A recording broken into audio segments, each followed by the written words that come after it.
मेरा नाम सृष्टि डबास है। मैंने ऑल इंडिया रैंक 6 प्राप्त की है। सिंक इन करने में तो बहुत टाइम लगा, बहुत, आई थिंक पूरा ही दिन लग गया कि रियलिटी है ये और दिस हैज़ हैपेंड।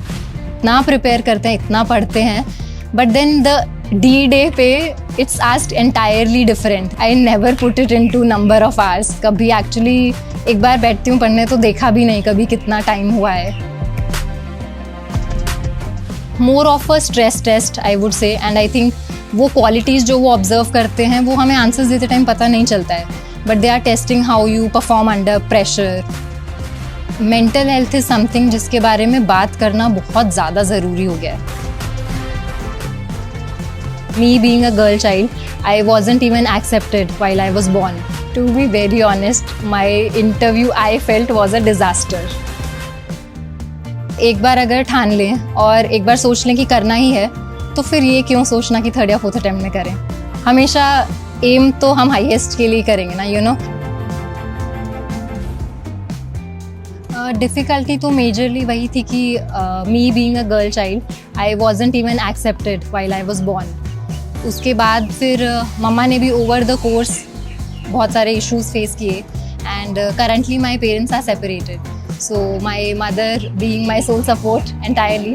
लेकिन उन्होंने कभी ये फील नहीं होने दिया दैट एनीथिंग इज़ लेस, बल्कि उन्होंने हमेशा वो ऑप्टिमिज्म और पॉजिटिविटी मुझ में डाली है कि despite all the problems that we have faced, हम उन प्रॉब्लम्स को फेस करके एक्चुअली पॉजिटिवली आगे कैसे बढ़ेंगे। आई थिंक चैलेंजेस तो सबकी ही लाइफ में होते हैं, कुछ ना कुछ तो डाउन ज़रूर रहेगा लाइफ में। परफेक्ट लाइफ तो किसी की भी नहीं होगी। मेरे केस में वो मेरे फैमिली के कुछ इश्यूज़ थे, तो मम्मा को स्ट्रगल करते हुए देखना एक्चुअली बहुत ज़्यादा पॉजिटिवली इस चीज़ में मुझे इम्पैक्ट किया, बिकॉज फिर समझ में आया कि हाँ, not just in my house hold but generally society में इश्यूज़ क्या हैं, एंड उसको रैदर देन नेगेटिवली देखने की जगह आई प्रेफर्ड कि मैं कैसे इसको चेंज करूँ। Hence, as I said, कि reaching at a position where actually I can make a difference, not just in one household, but in society at a large, in the entire country. And वो एक arena है जहाँ मैं specifically work करना चाहूँगी। Preparation तो क्योंकि graduation का मेरा फाइनल सेमेस्टर जो है वो कोविड में ही निकला, अनफॉर्चुनेटली फेयरवेल भी नसीब नहीं हुई, सो तभी से ही सब कुछ वो शट डाउन, लॉकडाउन था। तो ministry of social justice and empowerment का 3 स्टेज एंट्रेंस था, सब कुछ ऑनलाइन हुआ, तो घर say that was manageable, easily हो पाया। Simultaneously reserve Bank of India का किसी ने बताया, फ्रेंड ने, तो वो देना स्टार्ट किया। And as I was working with the ministry, Reserve Bank of India का इंटरव्यू उस दौरान दिया था, साथ साथ वो भी हो गया। फिर आई स्विच द जॉब। फिर वहाँ जाने के बाद थोड़ा दिल्ली से मुंबई शिफ्ट किया, तो सेटल होने में थोड़ा टाइम लगा। Once that was settled and I was there, फिर proper full flash preparation start की। फर्स्ट ऑफ ऑल तो मुझे पर्सनली क्या लगता है ना कि 24 आवर्स बैठ के पढ़ना इज़ डिफ़िकल्ट। प्रोक्रेस्टिनेशन होगा, lot of thoughts will come, and then 24 घंटे तो नो वन कैन स्टडी। तो रिलेटिवली मुझे बल्कि क्या लगता है कि कोई और ऑल्टरनेटिव करियर या जॉब या कुछ भी करते हुए प्रिपेयर करना इज़ मोर बेटर, क्योंकि कम टाइम में आप ज़्यादा प्रोडक्टिवली कर पाते हैं, ज़्यादा एफिशिएंटली कर पाते हैं, टाइम मैनेजमेंट बेटर कर पाते हैं। Regarding my routine, mostly I am an early morning person, तो सुबह जल्दी उठना, बीट 4 o'clock 5 o'clock यूजुअली। सुबह उठ के वो 3-4 आवर्स ऑफिस जाने से पहले जितना प्रोडक्टिवली यूटिलाइज हो पाता है, बिकॉज फ्रेश माइंड है, एंड तो वो टाइम स्पेसिफिकली दिया। देन ऑफिस में भी sometimes I would manage out time somehow, तो लाइब्रेरी वहाँ पे है एक, I would go to the library. उसके बाद सैटरडे संडेज ऑफ मिलते थे, तो वो एक बेनिफिट था, वो टाइम बहुत प्रॉपरली यूटिलाइज़ किया। एंड जो भी मेरी लीव्स अवेलेबल थी, वो leave management I think I did that very judiciously. तो प्रीलिम्स के टाइम भी, मेंस के टाइम भी, एंड इंटरव्यू के टाइम भी, कब कितनी लीव्स लेनी है प्रॉपरली, वो आई थिंक सब कुछ एक साथ managed well. I never put it into number of hours. कभी एक्चुअली एक बार बैठती हूँ पढ़ने तो देखा भी नहीं कभी कितना टाइम हुआ है, एंड क्वांटिटी ऑफ आवर्स वैसे भी मैटर नहीं करेगा, it will be the quality of the efforts you are putting in. Everyone says that also, but that is a reality.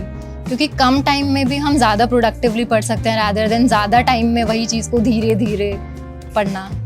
ये I think person to person vary करेगा. जैसे आपको subject भी एक बारी में एक करना है या 2 सब्जेक्ट साइमल्टेनियसली रखने हैं, सबकी पर्सनल चॉइस है, सबकी पर्सनल कंफर्ट है. तो मैं एक सब्जेक्ट स्टार्ट करती थी तो मैं कुछ टाइम वो एक ही सब्जेक्ट को देती थी for continuity and for consistency. बाकी रिविज़न विद टाइम हमें समझ में आता है कि इम्पॉर्टेंट चीज़ें क्या हैं. तो as in when we move to the next revision, time हमेशा कम होता ही जाएगा क्योंकि पूरा दोबारा से रिवाइज नहीं करना पड़ता है. तो फर्स्ट टाइम पढ़ा तो जैसे मैं पेंसिल से मार्क करूँगी, सेकंड टाइम पढ़ा तो वही चीज़ को पेन से मार्क करूँगी, थर्ड रीडिंग दी तो उसको हाइलाइटर से मार्क करूँगी. तो वो अपने आप टोन डाउन होता जाता है मटेरियल एंड देन ब्रेन में फीड भी ज़्यादा होता जाता है तो उसको रिकॉल भी जल्दी कर पाते हैं. Particularly it's Kathak dance. So वही हमेशा रहा है क्योंकि not just as a physical form of exercise but as a mental form of exercise. कि कुछ लोगों के लिए वो मेडिटेशन और योगा होता है बट मेरे लिए वो डांस था. तो जब आप प्रिपरेशन करते क्या उसके टाइम के बीच में भी आप कथक के लिए टाइम निकाल पाते थे? कभी कभी हाँ, इतना टाइम तो मिल जाता है क्योंकि स्पेसिफिकली सेपरेटली तो कुछ टाइम निकालना नहीं पड़ता है. बल्कि रादर जब बहुत स्ट्रेन्ड आउट हो और पढ़ाई नहीं हो पा रही है, then I think dance is a beautiful thing to make yourself rejuvenated. तो जैसे RBI मैंने ज्वाइन किया दिसंबर 2021 में. उसके बाद ज्वाइनिंग एंड मुंबई में घर ढूंढना सबसे बड़ा टास्क था. वहाँ पे सेटल होना, वो सब में थोड़ा टाइम लगा. देन वहाँ मेरी इंडक्शन ट्रेनिंग हुई, वो मई में हुई, कुछ मई 2022 एंड देन अक्टूबर 2022 में. दैट वाज स्प्लिट थोड़ा सा. Sort of after the induction I began properly. तो I would say September 2022 onwards थोड़ा स्टार्ट किया. पेस बनने में टाइम लगा. ऑप्शनल प्रॉपरली पहले किया. देन प्रीलिम्स और मेंस एज एवरीवन से इसकी बहुत डिस्क्रीट चीज़ें तो है नहीं, साइमल्टेनियसली ही करना होता है. तो जो भी एक बेसिक कवरेज है बेसिक सब्जेक्ट्स का, ज्योग्राफी, हिस्ट्री, इकोनॉमिक्स, पॉलिटी, वो सब एक बेसिकली कवर किया. Then 2023 it started. कुछ आंसर राइटिंग भी every day I would do. जनवरी फेब तक भी वो रखा. उसके बाद थोड़ा फुल फ्लेजेडली प्रीलिम्स पे आ गया. March and April full fledged prelims. मई में प्रीलिम्स था. Then this time prelims was काफ़ी थोड़ा डिफरेंट. सो थोड़ा डाउट था होगा नहीं होगा, बट डिफरेंट कोचिंग इंस्टीट्यूशन से आंसर की लगा के देखा था तो था कि हाँ हो जाएगा. आफ्टर दैट प्रीलिम्स का रिजल्ट आने के बाद तो 3 मंथ्स वैसे ही बहुत कम टाइम मिलता है. Full fledgedly that went into mains, proper answer writing. Then making my own notes, वो एक इम्पॉर्टेंट चीज़ थी बिकॉज हमारी मेमोरी इतना नहीं रिटेन कर पाती है कि हमने बस कुछ पढ़ा कहीं से और उसको हम रिप्रोड्यूस कर पाएँ. तो उसको क्रिस्प में लिखना. After the mains was done, उसके बाद थोड़ा सा टाइम आई वुड से कि जब तक मेंस का रिजल्ट नहीं आता है इतना प्रोडक्टिवली पढ़ाई नहीं हो पाती है बिकॉज बहुत अनप्रिडिक्टेबल है. मेंस होगा नहीं होगा, खुद को समझ नहीं आता है हमने कैसा दिया. एंड फर्स्ट अटेम्प्टर के लिए I think even more difficult क्योंकि रिलेटिवली कंपेयर करने के लिए कुछ नहीं है.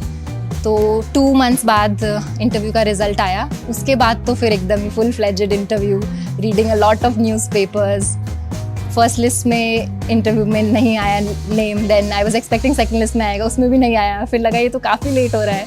थर्ड लिस्ट में नेम आया. तो 26 March 2024 was my interview. And as I said बस उसके बाद तो वो 2 वीक्स बड़ी मुश्किल से निकाले हैं जब तक रिजल्ट आया. To be very honest, my interview I felt was a disaster. मतलब जो एक्सपेक्टेशंस थी, जैसा सबसे सुना था कि बहुत कॉर्डियल जाता है, it is more of a conversation not of a question answer session, वैसा बिल्कुल नहीं था. काफ़ी डिफरेंट गया फ्रॉम एक्सपेक्टेशंस. तो उसके बाद I actually was very off कि मतलब पता नहीं क्या होगा.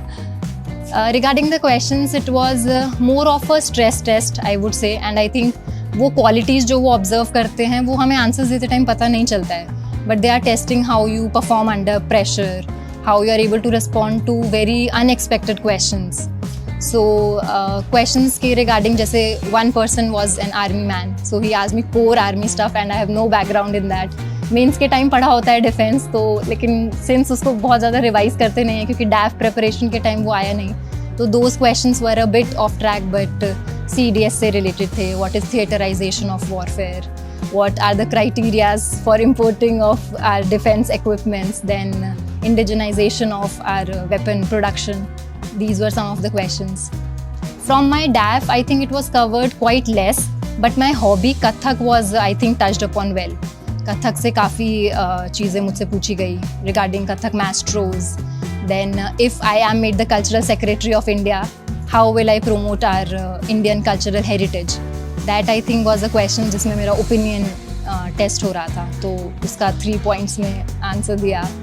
Then social media, how do I see it? How do I bring about a change in the negative factors that are creeping into the social media front?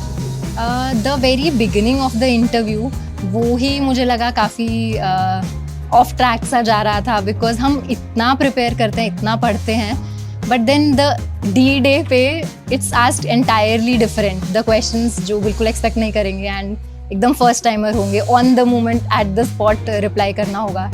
तो उस moment पे थोड़ा सा एग्जैक्टली क्वेश्चन की डिमांड क्या है वो इतना समझ शायद नहीं आया, but I tried to handle it as best as I could. Then where do I see more politics, Delhi or Mumbai? Then how do you see the trajectory of the Indian state? So this becomes an open-ended question. I could have said a lot of things there.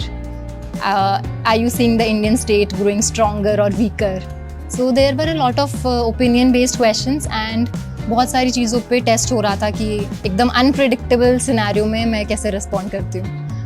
12th of April को ही काफ़ी था कि आ जाएगा, आज Friday था, then नहीं आया उस दिन. 15th of April तो काफ़ी ज़्यादा ही लग रहा था कि आ जाएगा, but still everyone was like नहीं, माहौल सा नहीं बन रहा है तो नहीं आएगा. 16th को काफ़ी श्योरिटी थी सबको कि आज तो आ ही जाएगा. मॉर्निंग से वेट कर रहे थे कॉन्स्टेंटली, टेलीग्राम ओपन करके अभी PDF आएगी. जब तक रिजल्ट नहीं आता है, एक मिनट काटना बहुत डिफिकल्ट है. And then at a fraction of a second it just comes and PDF is there, you open it. A friend was there with me, उसने देख के बताया एंड ही स्टार्टेड शाउटिंग 6. एकदम से आई जस्ट वेंट ब्लैंक. पहले तो मुझे लगा नहीं फेक PDF ना हो, हम एक बार कंफर्म कर लेते हैं. UPSC वेबसाइट से खुद से डाउनलोड करके देखा. उसके बाद भी सिंक इन करने में तो बहुत टाइम लगा, बहुत. आई थिंक पूरा ही दिन लग गया कि रियलिटी है ये और दिस हैज हैपेंड. तो सबसे पहले फर्स्ट अटेम्प्ट में 6th रैंक. यस, सबसे पहले मम्मा को वीडियो कॉल किया, उनको बताया, तो एकदम से शॉक में, और she also started crying. Social media as such was never a distraction for me. Social media presence मेरी कम ही है. Other than that I think internally एक जो सेल्फ कंट्रोल होना चाहिए वो वेल इनफ था कि कितना कंज्यूम करना है उतना पता है. देन कभी कभी ऑब्वियसली होता था कि हाँ फ़ोन पास में है तो हर थोड़ी देर में व्हाट्सएप चेक हो रहा है या कुछ, तो मैं दूसरे रूम में जाके फ़ोन रखाती थी ताकि वो रीच में ही ना रहे, तो बिल्कुल आउट ऑफ साइट हो जाए.